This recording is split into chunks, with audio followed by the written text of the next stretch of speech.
السلام عليكم ورحمة الله وبركاته أصدقائي متابعين القناة. احنا في الفيديو ده بنعرفكم على أسعار الدواجن وأسعار الفراخ البيضة.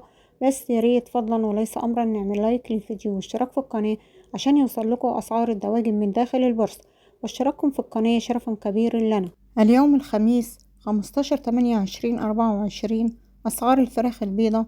تعالوا بينا نعرف الأسعار الجديدة النهاردة جملة من المزرعة وقطاعي في المحلات. سجل اليوم البط البلدي 110 مزرعة 120 جنيه محلات. البط الفرنساوي سجل اليوم 75 جنيه مزرعة 85 جنيه محلات. سجل اليوم البط المسكوفي 100 جنيه مزرعة 110 محلات. البط المولار سجل اليوم 80 جنيه مزرعة 90 جنيه محلات.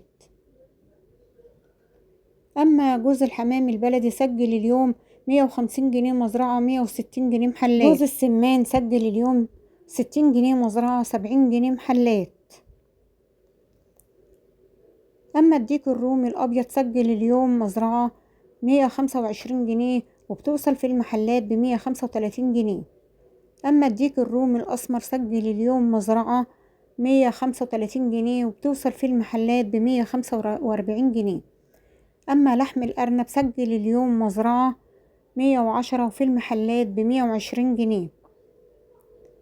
أما الفراخ البلدي الحر سجلت اليوم مزرعة 115 وبتوصل في المحلات ب125 جنيه. أما الفراخ الرزي سجلت اليوم مزرعة 110 وبتوصل في المحلات ب120 جنيه. أما أمهات الساسو سجلت اليوم مزرعة 77 وبتوصل في المحلات ب87 جنيه.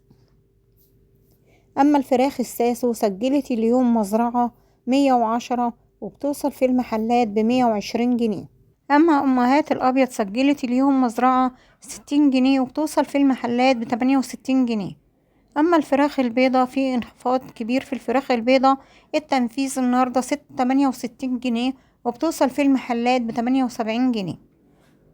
وبكده الفيديو خلص، وياريت متنسوناش بعمل لايك للفيديو واشتراك في القناة عشان يوصلكوا الأسعار من داخل البورصة، واشتراككم في القناة شرفا كبير لنا. والسلام عليكم ورحمة الله وبركاته.